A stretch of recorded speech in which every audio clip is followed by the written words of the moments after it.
On an old hollow tree near the edge of the thick woods lived a family of owls. On the topmost branch lived the youngest owl, Raoul. He was polite and cheerful, but he had a serious problem for an owl. He couldn't see in the dark. Every evening, his family would wake up, yawn, stretch, and start out. Raoul would blink and peer and strain his eyes, but all remained dark. When the moon was up, he could dimly see the shapes of trees, but he had to fly very slowly and close to the ground. Since it was impossible for him to hunt, he had to go home early and wait to be fed. His brothers brought him some dinner in turns. However, they constantly laughed and hooted at Raoul's inability to hunt. Raoul hated this. At last, Raoul could not stand it any longer. "This won't do," he said firmly to himself. "I will have to change my habits." And then and there, he made up his mind to do something daring. He decided to sleep all night and wake up in the morning.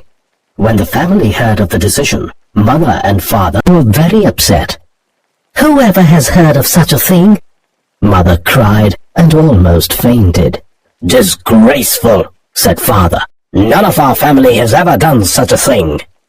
Rufus, one of the middle brothers, who read a lot, said, "No, Arctic owls hunt diurnally, that is, during the long daylight hours." "We are not Arctic owls," cried Father, coldly. The older brothers laughed raucously.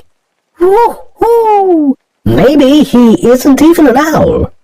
"He's your brother," Father said. "Please leave him alone." Then he turned to Raoul and said gently, "If you insist, you can try, but remember to be a good owl always." Father patted Mother's wings and whispered, "Don't worry, my dear. He'll soon change his mind." The following morning, when his family was going to bed, Raoul got up, stretched, and stepped outside. He sidled out on the branch and looked about. "Wow!" he shouted. He could see everything, and there was so much to see. A bright, hot, yellow thing in the sky, the forest, brown and green, faraway meadows green, full of flowers. Raoul spread his wings and flew out. He had never seen so many colors in his whole life. He felt so good that he flew upside down and did barrel rolls and loop-the-loops. By noon, he was hungry. He spied a small mouse behind an old barn. He swooped down on it.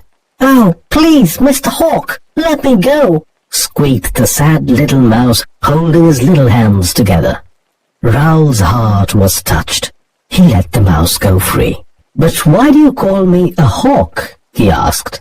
The shivering mouse slowly looked up and said, "Good heavens! You are not a hawk, you are an owl. What on earth are you doing in daytime? Are you crazy?" "I don't think you ought to be so rude. After all, I could have eaten you." I am sorry," said the mouse. "Please forgive me, but I have never heard of an owl flying during day." Raoul explained everything. "That is the bravest thing I ever heard of," said the mouse.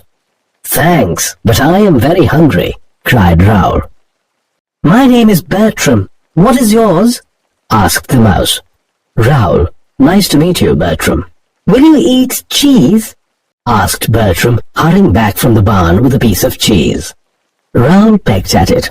"Ooh, too sticky." "How about corn?" asked Bertram, bringing kernels from his winter store. "Oup, too hard." "Aha!" cried Bertram. "You're a bird, aren't you? What about some bird seed?" Bertram ran into the big house beyond the barn and returned with a discarded box of bird seed. "Delicious!" Raoul cried. After lunch, he took Bertram for a ride on his back. The mouse explained to him about the flowers, bees, and many other things. By evening, Raoul was ready to go home.